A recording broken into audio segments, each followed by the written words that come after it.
To quote the wise, immortal words of R&B singer Rick James, cocaine's a hell of a drug. Rick James was absolutely right.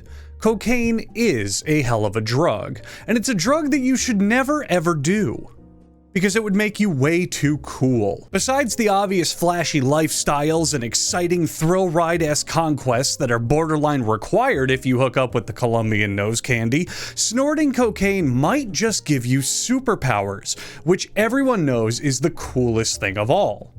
Don't believe me? Just ask my main man, Snowflame. Snowflame is the cocaine-powered supervillain.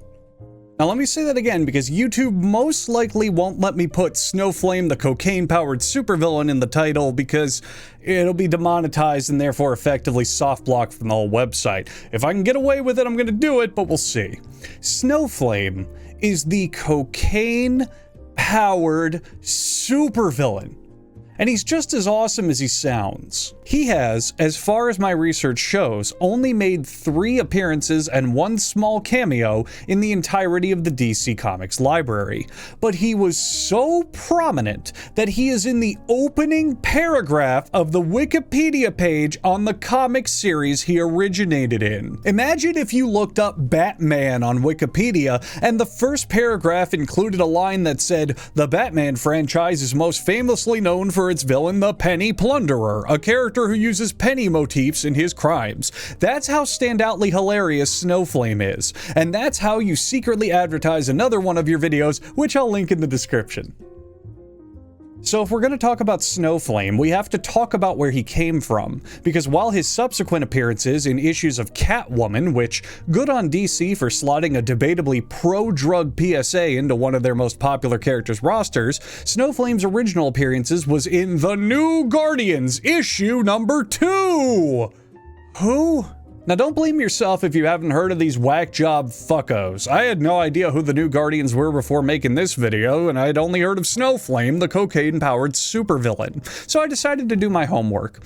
Turns out they were part of this big comic book crossover DC event called Millennium, and they're a spin-off series from that, and it just doesn't matter because their comics are fucking awful. They're absolutely awful. I could keep dredging this out, but I don't need context for the context of Snowflame. I just need to know how we got here. In my initial investigations, I procured all 12 issues of The New Guardians to get a bit of context around Snowflame, and what I found instead is a poor taste showcase that's borderline inappropriate even for 1988, with art that looks like someone slipped on the floor and smeared all the prints just minutes before they were released. I normally would cover all of this, but in truth, beyond the shock factor of a little time capsule of prejudice trying its best, it's fairly boring and terribly directed. It's not a fun read at all as a comic, and when it comes to the fat, juicy meat of this puppy, it's all about Snowflame. But there are some little nuggets of flavor crammed right in there that are a joy to talk about, so I'm gonna make sure to include those. I'm gonna talk about the first issue in full. Since Snowflame shows up in the second, it'll give us a good context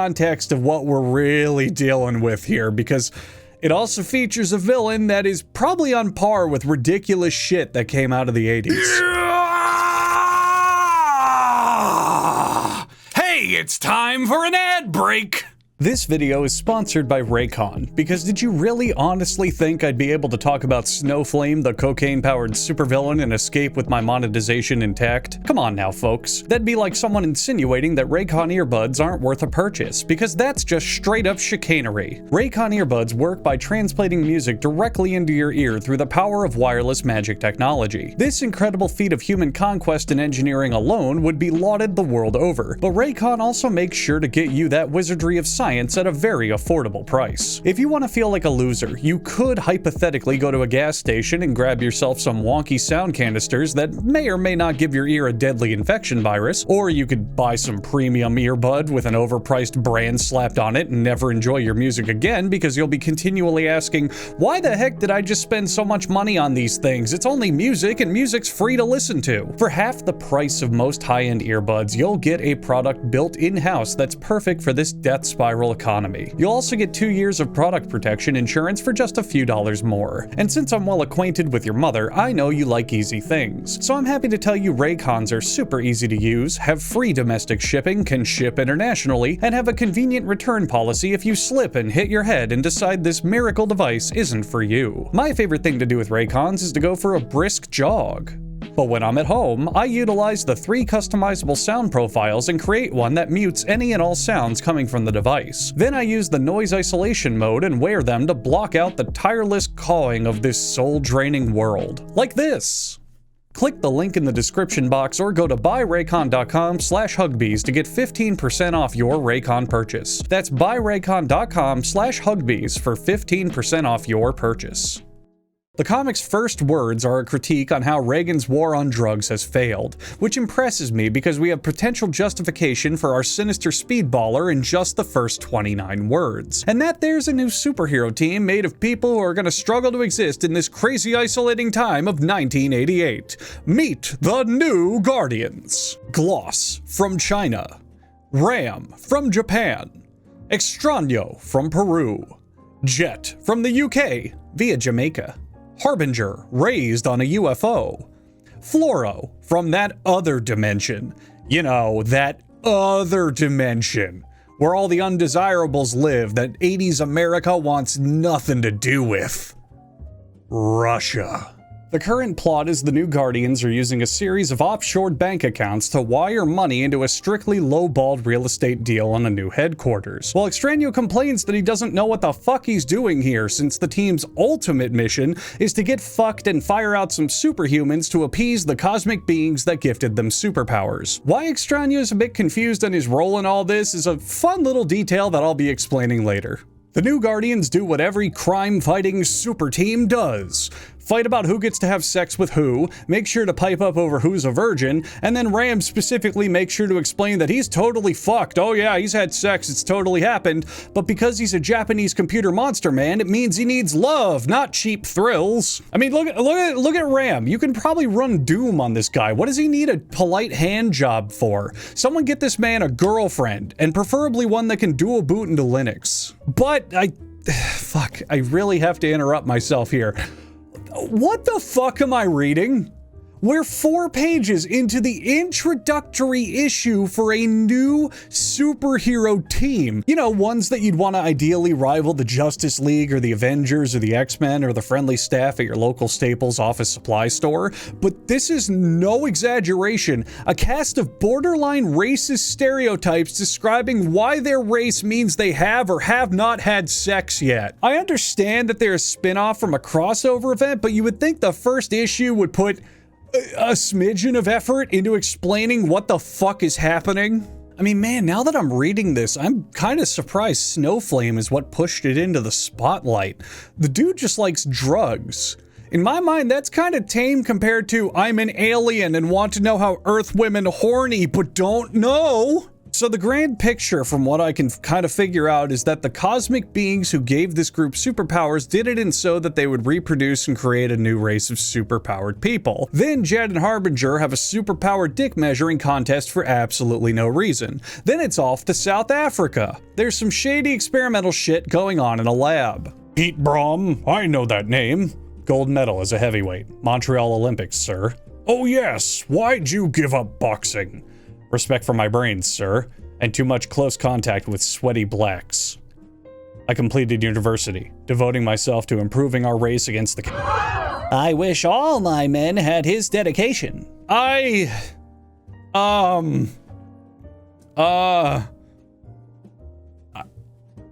think these are the bad guys. Probably. I don't know. Maybe the heroes of this series also use South African racial slurs and complain about sharing space with black people. Who knows? This is already such a very, very strange time capsule because I don't think the intention here is to explicitly just be edgy. I think it rather wants to be gritty.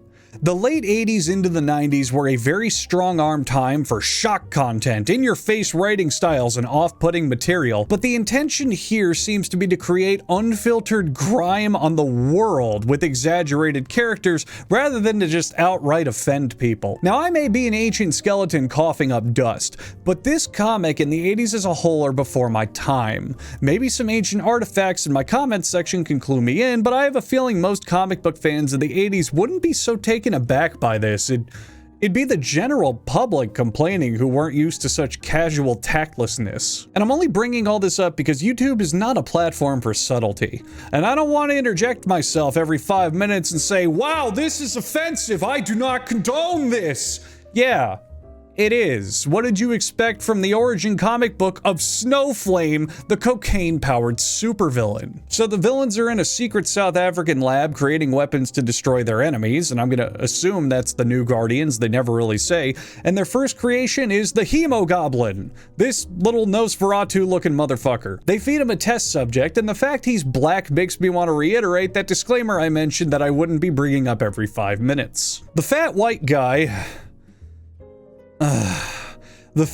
guy tells Hemo-Goblin that they have a mission to prevent the white race from diversifying, and it would be in the Hemo-Goblin's best interest to help them with that goal. After all, everyone else is too blinded by leftist ideals to realize that white is right. My friend, we are at war for nothing less than the fate of the world.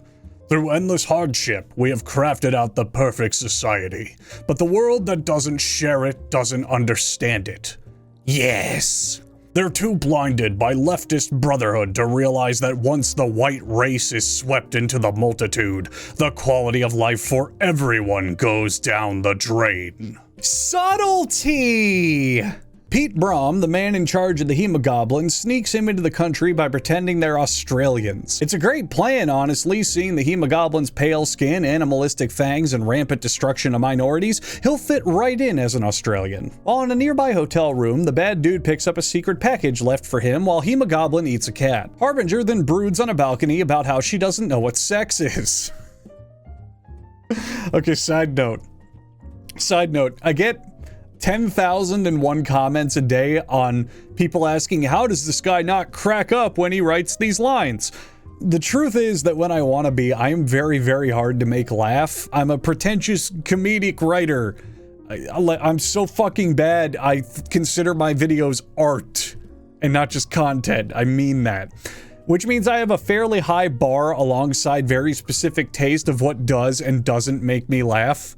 I ought to be laughed when writing this script and wrote the sentence, Harbinger broods on her balcony because she doesn't know what sex is.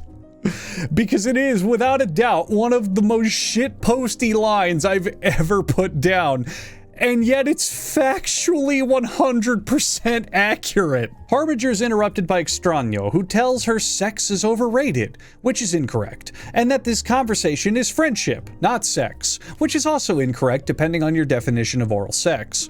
Now, for those of you who don't know, Extraño really wanted to make sure that she didn't misconstrue this conversation as sex, and asked earlier what his role in this team is because he's gay! In fact, he's DC Comics' first openly gay character who debuted months before this comic premiered. Although he never actually uses the word gay in any of his comics. And also his gayness is often just used as lighthearted comic relief. And he refers to himself in the third person as Auntie. And the writers pretty much were forbidden from ever giving him a boyfriend. But hey, he's the first openly gay character, that's cool.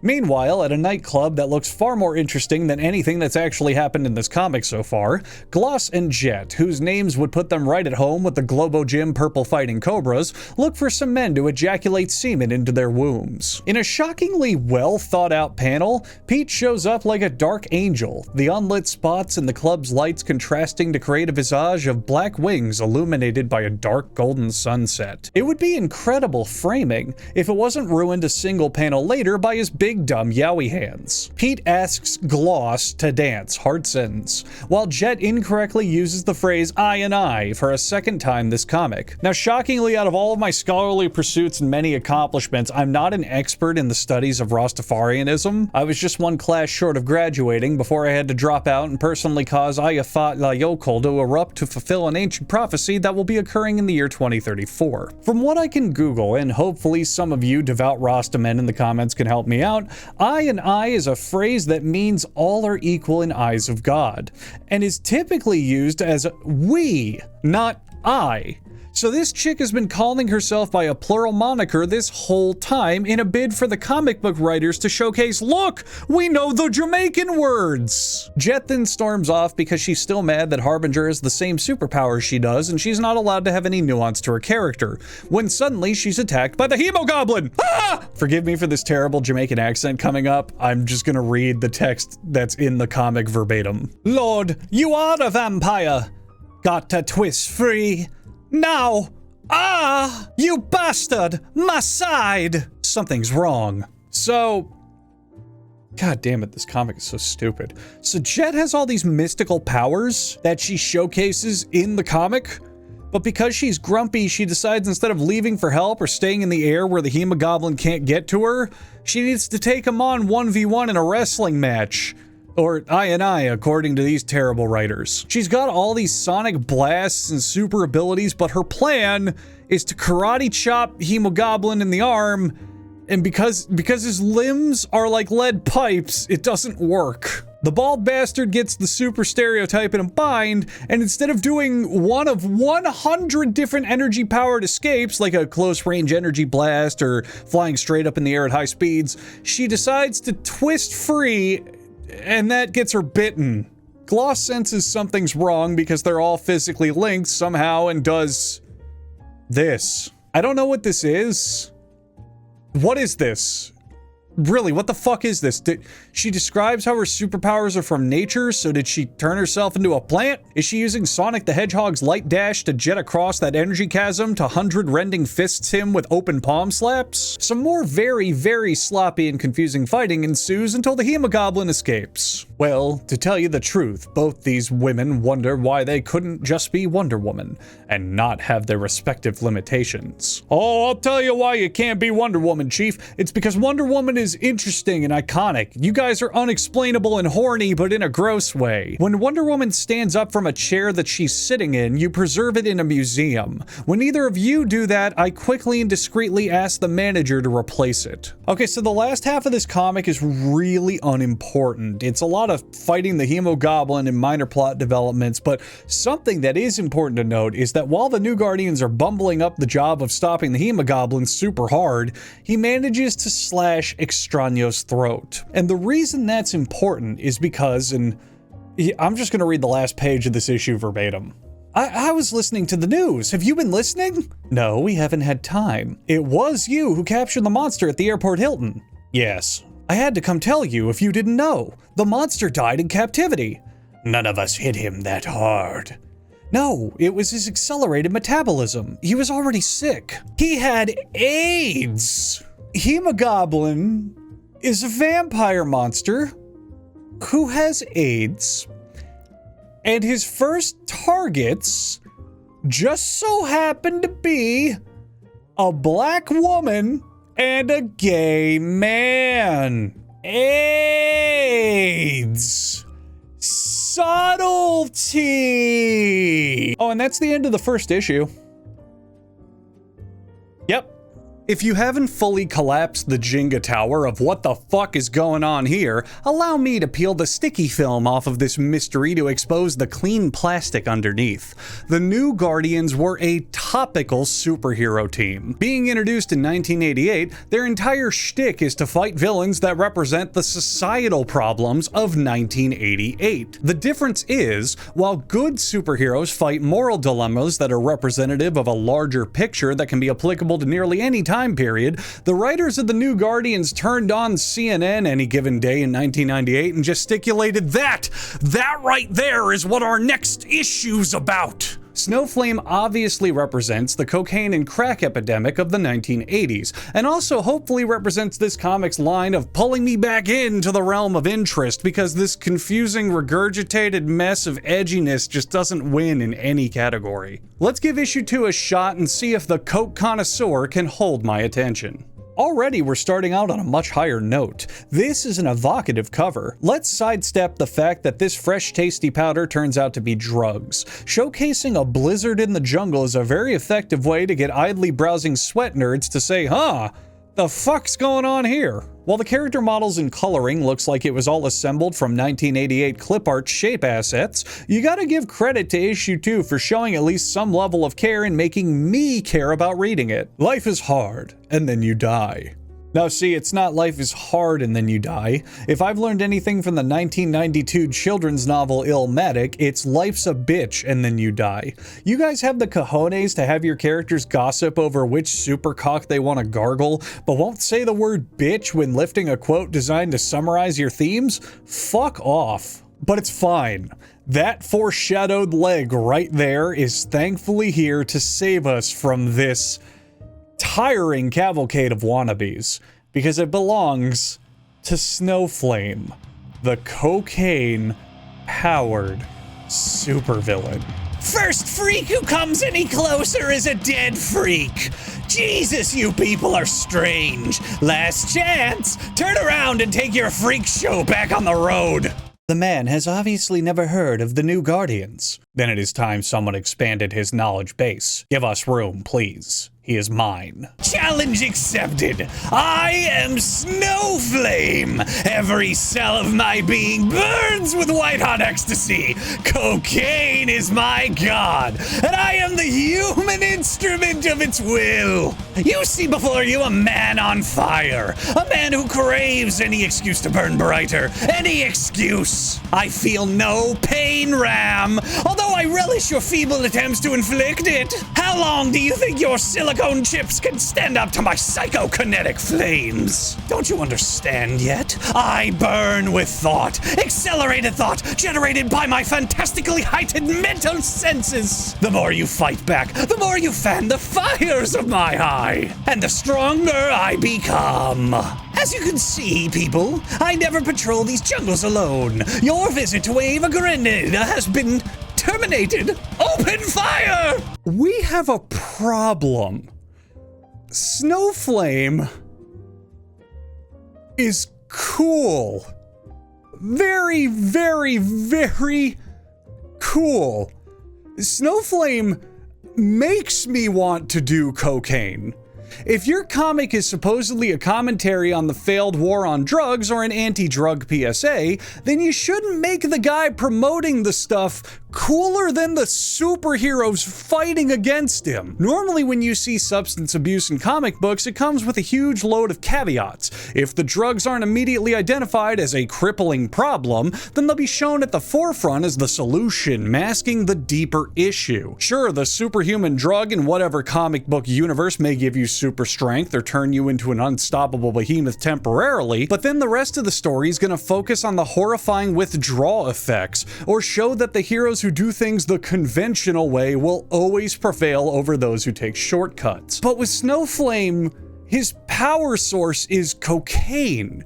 Just cocaine. Not super cocaine, not radioactive cocaine, not a fictional comic book drug that's an obvious stand-in for cocaine. It's cocaine. Cocaine. Hell, let's take a detour to the DC Comics wiki and... Yep, see right there. I'm gonna line it up in editing so I'm pointing at it. Gains superpowers upon snorting cocaine. The message of Snowflame isn't that the euphoria of drugs will eventually wear off, it's that the only way to use drugs to their highest potential is to do as much of them as you can. There's potential for this story to shift into crumbling his visage as his dependency kicks in, but I doubt it'll happen. Let's keep going. Fighting ensues. The new Guardians express disappointment that cocaine is overrunning the countries they come from, probably because it's distracting people from fucking each other all the time. And Snowflame gets bored of kicking their asses, so he summons his death squad to shoot them and bury their corpses. And thus the series ends on a high note as one of the coolest comic book characters of all time slaughters a questionable lineup of superheroes, buries them in the jungle, and gets the new Guardians canceled once and for all. God, I wish that's what happened. We cut to a flashback where a doctor tells the super dorks that Hemo-Goblin did, in fact, have AIDS. And it could be about 2 months before any of them test positive if they've got it. Normally this would be totally fine, but the doctor also works in the line, "Oh hey guys, by the way, if you're thinking about fucking anyone, you have a good chance of passing it on to your future children. Well, good luck." Haha! Good thing the new Guardians all took vows of abstinence to protect the planet, right? If only there were pages and pages of exposition convincing me otherwise. Speaking of, there's some boring exposition where they bring out the oldest power restriction trick in the book. The government doesn't like what these namby-pamby superhero types are doing, and to make sure they don't do anything stupid like go to South Africa and kill their arch nemesis, they're gonna restrict their travel visas because it caused an international incident or some shit. The government agent tells them that if they want a shot at getting the bad guy in South Africa, they need to earn it. And the first job they need to do is take down a drug smuggling ring in Colombia. Hence why we're here with Snowflame, the cocaine-powered supervillain. We jump back to the present before the characters who will be forgotten by history get shot. Extraño begins talking to Betty, the cosmic aborigine with whom he shares a soul. You know, maybe they were onto something. I always thought that Superman could have highly benefited from bonding his soul to a cosmic aborigine who looks like a stepped-in pile of vomit. Truly a timeless character, easily iconic icon, and god damn it, where are my Betty the Cosmic Aborigine t-shirts by this point? So Betty the Cosmic Aborigine warns Extraño that Snowflame's men are approaching, and the entire super team are able to react to this information, allowing them to prepare. Prepare to be shot by Snowflame. Except not.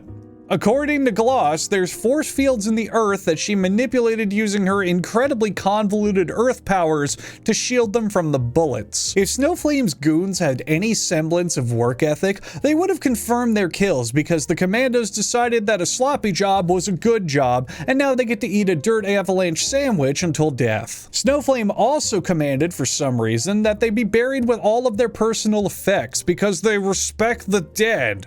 So they've got all their clothes and equipment that they can use to storm his compound.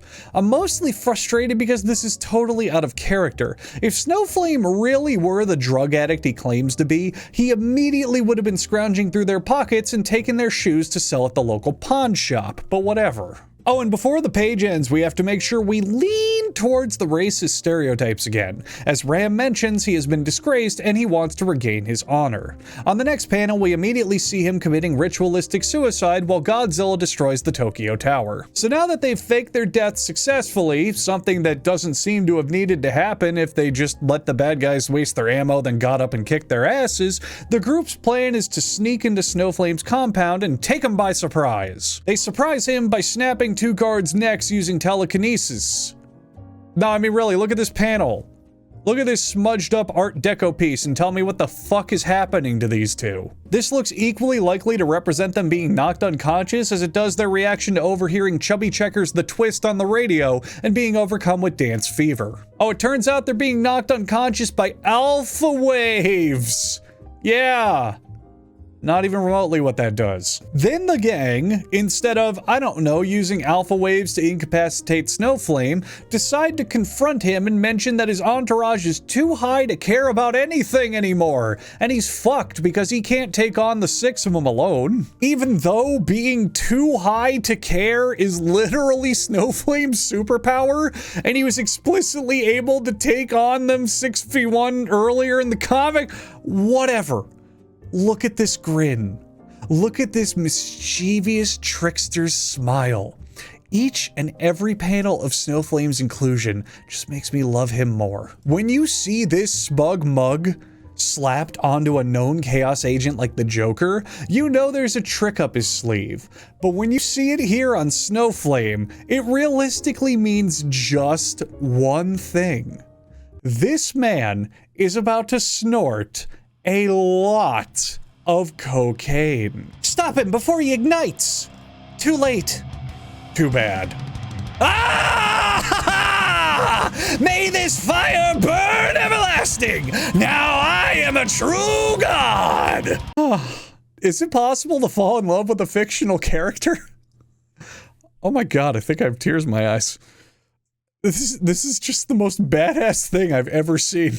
Snowflame summons his entourage to beat the shit out of the new Guardians. This directly contradicts what Extraño said earlier about them being too high to care about anything, but it doesn't matter. Snowflame is doing something, and that means this comic is a raging success. Coca-Cola boy Snowflame smashes his hand into Floro's face, and he's so soaked in the party time baking flour that Floro gets a contact high through his photosynthesis skin. Go with it. Gloss then uses her magic earth bullshit powers to siphon the cocaine out of Floro's system and into the ground, which gives the group an idea. Floro grabs some of the rambunctious ravers and uses his body as a conduit to slurp the drugs right out of their bloodstream. Ah, okay. Good job, new Guardians. For the first time in 1.5 issues, you did the thing. You know, the thing that good comic books and adventure novels and movies and, well, really any long-running story does. You utilized your skill set in an interesting and creative way. Instead of, and then this happened, style of writing, the crux of a good story always lies in utilizing the tools provided in a creative manner. If every single Superman comic was just him flying in and punching bank robbers, well, he'd become a ghost of a collective consciousness decades ago. There's a reason Superman is still an icon, and it's because his best outings put him navigating kryptonite or tackling moral dilemmas, or his power is restricted in some way. Otherwise, 99% of his stories would end with, and then Superman punched the bad guy super duper hard and the bad guy died. The end. I like this moment. I do.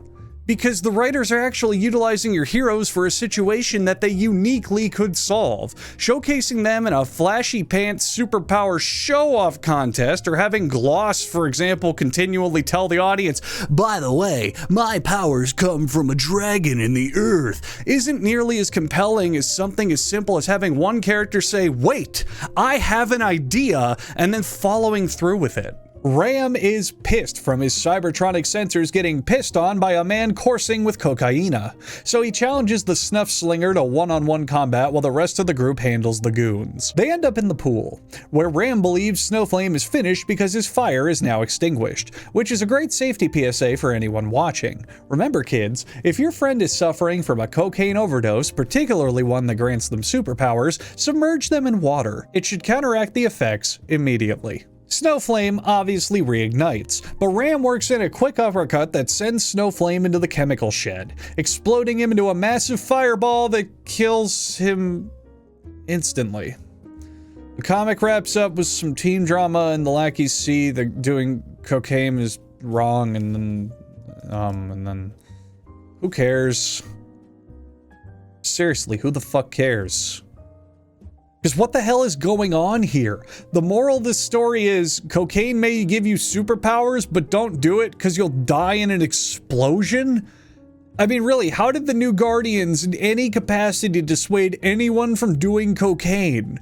The only thing this brawl convinced me and everyone watching of is that if you do cocaine, you'll single-handedly be able to take on the new Guardians. Now, whether or not that's a compliment to cocaine or a diss to the new Guardians is irrelevant because sage wisdom often rings true. I'm gonna close my time with the new Guardians here. Apparently, the next issue has Snowflame's men attacking the new Guardians in retaliation, but I don't care. While this issue is far more interesting than the first, I'm gonna proudly say it. It is carried entirely by Snowflame, and only by Snowflame. I could give less of a dick flip what's gonna happen to this ragtag group of zeros. I only bounced up in my chair like a giddy schoolgirl on OnlyFans because hearing someone scream, "May this fire burn everlasting, now I am a true god," before stomping out a knockoff Justice League using illegal substances is a pure euphoria rush I figure I could only get an equal if I began coasting down the powder pipeline. But we're not done with Snowflame. No. Thank the one true god cocaine that we're not done with Snowflame. There's a comic series called Batman Incorporated that started running just last year. And here he is making a little cameo. See, there he is. And that's the last we'd ever see of Snowflame missing in action, because I'm fucking with you. He got rebooted. Catwoman Volume 5 is a Catwoman comic series that started in 2018, and hey, it's still running as of this video. Amazing. Snowflame gets a featured appearance in a modern comic book. If he's not as bombastic and awe-inspiring as he was in his initial appearance, I'm gonna hurl a brick through the offices of DC Comics. But let's read Catwoman issue 23 from 2020 and see his grand return. We start out in Isla Nevada, which no amount of Googling confirms for me whether or not it's a real place. So I'm just gonna assume generic South African style country is what's at play here. And the writers wanted to use that because they don't have the balls to directly shit on Colombia like they did in the 80s. Tough dudes on motorcycles, which is coincidentally the name of my favorite man-on-man action movie, chase down a punk and tell him to stop fucking up their cocaine deliveries. When suddenly, that happens. Selena Kyle, aka Catwoman, aka Double Pussy, is hopping on a flight to Isla Nevada, but not before the TSA agent at the airport has a shocked reaction to the size of the dildo she packed. Now, rumors have circulated that this panel originally didn't have her responding with "What do you think?" She instead muttered, "Chance unflared extra large, of course, but those pesky DC censors don't let us have any fun anymore." An old woman on the same plane as Catwoman somehow figures out her secret identity, thanks to the aid of her cat necklace and catnap eye mask and button that says, "I'm Catwoman, ask me about my love affair with Batman." The old woman then mentions Catwoman's probably being drawn to the island to help with Kison, which is alluded to be that big cat monster from earlier, and has a name that translates to Blowhard. Sorry, I'm misreading a bit ahead in my script. The name translates to the God of Death. Selena's plane lands. She fucks around a bit with a kid who's trying to pick her pocket, and she points out that the airport and the rest of the island are swarmed with camera drones. An 80s sports car with the license plate Blowhard swerves around the corner, and it's about this time I start to roll up my favorite $100 bill, because I think I know who's about to show up. As I live and breathe, it's the cat herself, Selena Kyle. Your personal chauffeur is here, baby. The one, the only, Snowflame. Well, that's Snowflame. I get it. The whole 80s villain based on an 80s topic means he's gonna be a throwback 80s guy. I don't hate it, it just feels kinda easy. I mean, in his original incarnation, we had a fireball god warrior who talked in single-word sentences. This time around, we get Miami Vice trying to charm the pants off a woman who can perpetually do better. But let's see where it goes. We're getting some character groundwork here, and maybe it'll pay off. Everything in life can be solved with a bullet or a bump. I don't care who or what is messing with my business, I'll find them. Speaking of bumps, want to get the party started before the auction? It's 11 in the morning, and last time I checked, it wasn't 1987. I think I'll pass. You're not here to party, you're not here for me. Why are you here, baby? Okay, yeah, this is the Snowflame I know and love. He's not currently coursing the high-octane Huffer's highway, but this motherfucker could evolve like a Pokemon into the dust explosion energy force we know and love at any minute. Snowflame has made himself a legitimate business. He's got a cartel empire fucking around in this tropical paradise, and he takes a jaunty tour of it while he and Selena talk business about the urban legend that's supposedly depopulating the area of his armed mercenaries and fucking up his operations. I know you, Selena. And I've seen that look before. You're on the hunt, but it's not for something at my auction. You're high. Always, but I'm not wrong. This is Isla Nevada, baby. Everyone who comes here is either running away or hoping to find something, and I think you're searching. Remind me, does the coke give you this much confidence, or is this you all the time? No idea. I've never quit long enough to find out either way. Oh, he's in there. There isn't even a fight going down right now, but my mind echoes the beginning of Get Down with the Sickness when I read these kind of lines. I like how they set the stage for him. Snowflame throws a party in honor of some big supervillain auction that's happening on the island tomorrow. All the stars are here. Hey look, it's the best Batman villain of all time. Link in the description. And Clock King, sporting Some sunglasses that I really need to get a fucking pair of. There's some banter between Selina and some of the other villains that eventually reveals the plot device. A list of incriminating evidence on each and every supervillain operating in Gotham. And it just so happens to be for sale at the auction tomorrow. Oh no! And Snowflame's hosting of the party is interrupted because that giant cat monster was spotted on the perimeter. Oh no! And no one snorted any cocaine yet! Oh no! One of the jacked up mercs tries taking a pot shot at the pretty little kitty, but Pussy Girl steps in to whip his ass and bite her lip like she's struggling to open up a particularly stubborn candy bar wrapper. There's fighting and a fight happens and then they fight and Catwoman internally begs the giant cat not to make her kill it, which damn, I like the confidence of the character here. But then just like the guy who forgot to smuggle cigarettes in through his meat wallet, she takes a shank to the shoulder. Oh my god, it's the pickpocketing girl from the airport earlier, and no one snorted any cocaine yet! Oh no! But then everything's fine. Wow, what a misfire with this cover art. Not only have you spoiled the conflict resolution on the front, but you've gone from an exciting tussle of woman versus beast to Catwoman's early days of adopting a teenage sidekick to appeal to the youth demographic. Catwoman's really getting all fucking Wonder Twin powers on us, and I don't like that. Catwoman's been poisoned by the spear's tip and confesses that she's on the island to steal a diamond. In my world, everyone is the best at something. The fastest, the strongest, the greatest detective. Stealing diamonds it's what I know. It's who I am. That's sad. Honest, but sad. Wow, who would have known a character written to fulfill a function in Batman's posse would end up being a one-note character after 80 years? Who fucking knew? The kid gives her the antidote and takes her back to the fuck palace. Turns out the kid's name is Angelica, and Selina meets her mom, who has the same name as Mike Tyson trying to say the word listen. We were never a rich nation, but we had what we needed. When Snowflame arrived, he promised prosperity, the resources to build schools and hospitals, and to repair our homes. But peace needed to come first. He disarmed us in the name of security. Once we were defenseless, he took over the local police and militia groups. Now we work for slave wages, constantly in fear for our lives.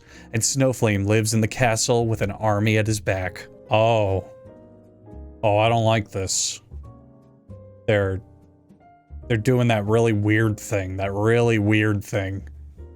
What's it called? They're making Snowflame the bad guy, and they're spreading a anti-drug message instead of making him look cool. That's not the Snowflame I love at all. What happened to illicit drugs only bringing on superpowers and good times? What about his poetic ramblings of finding a higher power within being high? How come I'm starting to feel bad instead of racing by at super speed? One pep talk later and Selina decides it's time to blow Snowflame's blow operation once and for all. Saving these poor kids and a giant homicidal panther that she only knew for half a day is far more important than her decades-long friendship to the coolest supervillain on the planet. Meanwhile, at the auction, Armin, what in the blue hell happened to my lights? Looks like a power failure, boss. Yes, I can see that. I need to know why the power went out. Get on your radio and find out where Hughes and Campbell are. They're supposed to be guarding the generator. Boss, little problem. I found Hughes and Campbell,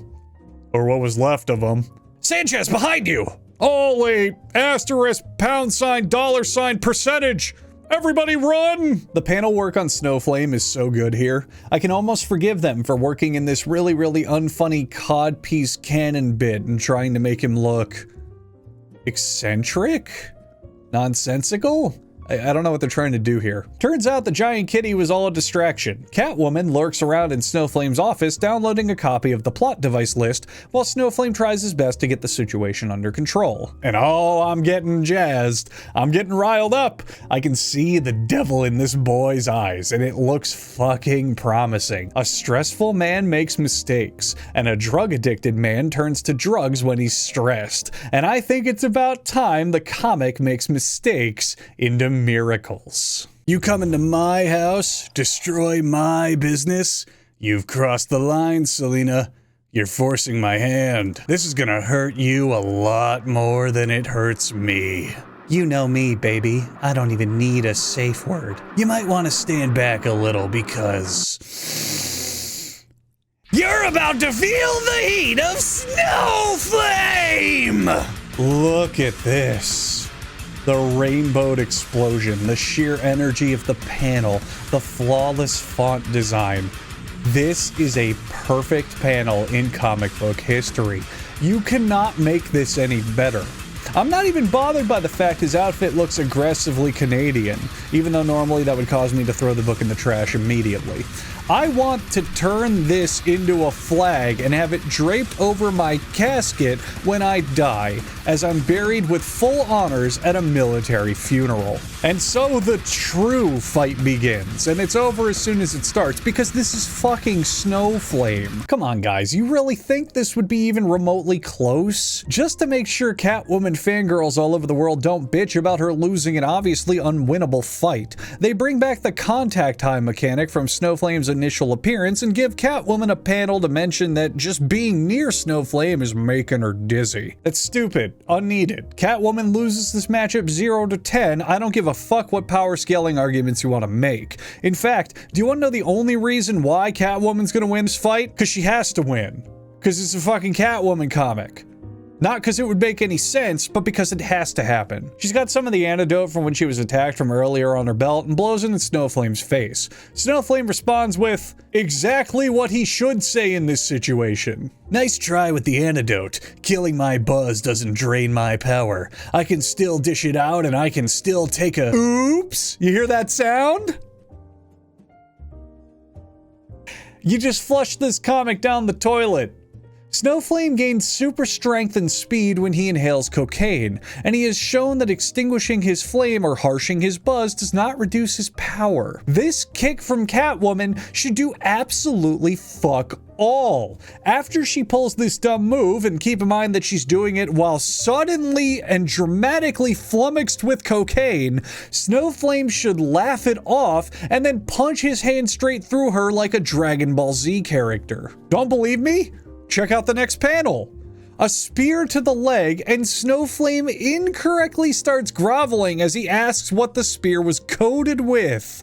No. There's two options in this scenario. The spear is either coated with more of the antidote, which, fair, I guess, but we shouldn't even be at this point because he shouldn't be losing any of his power, or the spear is coated with the poison from earlier, which you would think wouldn't do much because the dude is revving up a large bloodwork cocktail that only makes him stronger. Regardless, while the build-up to get here and the artistic choices in the panels were enjoyable, the truth is this point should never be reached. Snowflame is a cocaine addict. Let's check the DC Wiki and the Villains Wiki for good measure. Powers: immunity to pain, weakness, drug addiction. That spear should do nothing to Snowflame. That kick should do nothing to Snowflame. And the fact he's a drug addict who in this comic has a literal full cartel supply of cocaine at his disposal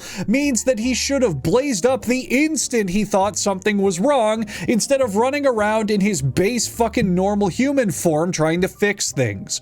I'm not biased for Snowflame on this one, I'm biased for consistent writing. Because without consistency, you can write any plot where literally anything happens and it's not entertaining, it's just children playing pretend. While I'm going to give infinitely more points to this comic for having a much better anti-drug message and much better character motivations, infinity times 0 is still 0, because this comic drops the ball by needing to eliminate Snowflame within this 2-issue arc instead of giving him the justice he deserves, which is making him a recurring villain in the DC lineup and adding him to the comic book character Hall of Fame. Snowflame gets eaten by the big cat, Selena steals the big diamond and donates it to the poor Spanish village, and then she contemplates reading the villain list before she sells it to see if she's on it when they tease that she'll be in the Joker War, and it's all fine, it's all good, I don't fucking care, I just wanted more Snowflame. This version of Snowflame in terms of whole package is certainly much better.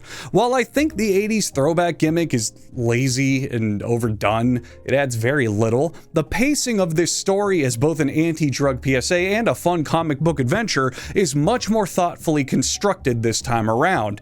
But beyond that, Snowflame is really underutilized here. Sure, he fills the role of powerful drug lord, yeah, but his superpowered, drug-riddled ass is barely on display, and he only operates at his true potential for 2 pages. You could replace this guy with just a generic cartel leader and you'd get the same comic book for the most part. There's just so many interesting ways to write a character who has to destroy his body to power it up. I'm almost let down this gimmick hasn't been fully explored in a more contemplative sense. Imagine retrofitting Snowflame into a hero's role and writing a wonderfully mature story about a superhero who, in order to gain superpowers and save the day, has to conduct illegal drug deals and literally poison his own body. Imagine if Snowflame hated cocaine, but that's the only way he got superpowers. That is a deep and interesting character. Now, I can imagine pathways for a strongly thought-provoking and emotional narrative for this concept 10 times over, but it's probably not going to happen, because having the villain snort cocaine and be evil is the quickest route to drugs bad that I can think of that any unenthusiastic staff writer at a large comic book collective would ever put out. And while admittedly it does work on me because I unironically think Snowflame is absolutely badass, I'm a little disappointed that we haven't really warped this concept into something with substance. But it is of course my job to always thank the fans for doing my job for me, because I'm not the only one with a soft spot for the snorting strongman. Although I'm probably never going to get my character study take on the White Widowmaker, we sure as fuck are going to get some fan service out of it. Snowflame the fan comic is exactly what it sounds like, and it was abruptly halted by the artist in 2013. But it's out there! I'm not going to review it for this video because I'd rather focus on what's canon for my bleached hair angel, but someone else out there loves Snowflame enough to make an over 100-page fan comic just for him, and god damn it, if that doesn't say to me that there's fans of the Flamehead out there, then what does? I'll link it in the description if you want to check it out, but prepare your DeviantArt account to read it, kids, and be prepared for some My Little Pony fan tribute art for him on the side, because this was made around that time on the internet. You know what I'm talking about. Not only did I, through sheer expert writing navigation alone, go this entire video without making a single "I don't do coke, I'm more of a Pepsi guy" joke, but this whole video could have been much more educational. I could have talked a lot about comic book censorship and the Comics Code Authority, the 80s war on drugs, the rest of the New Guardians comic line, or really anything pertaining to Snowflame beyond what explicitly he is. But to be honest, I don't care. I just wanted to talk about Snowflame. What's that image of Spider-Man with the fucking dinosaur scientist? Put it on the screen. Put it on the screen where it's like, you could cure cancer with your science. No, I just want to make dinosaurs. That is exactly how I feel making this video. There's just a primal connection I feel to this fucking guy. The overwhelming hype behind his ideals, the natural poetry to his words that borders on insane ramblings, the unstoppable attitude. I feel like there's finally a comic book character that I can relate to. Fuck Spider-Man and his never-ending juggle of life's problems. My life is perfect. Fuck every single X-Men for showing strength in the eyes of oppression. I'm the oppressor. And fuck Harley Quinn, because she's super hot and I would love to. I most identify with a lunaticed out explosion warrior whose cruise control has been broken off in the full throttle position. And I think that's enough to finally convince me to try cocaine. I mean, seriously, he's been making it look super duper cool this entire comic. I got some right here in my pocket. Let me just get my cocaine out.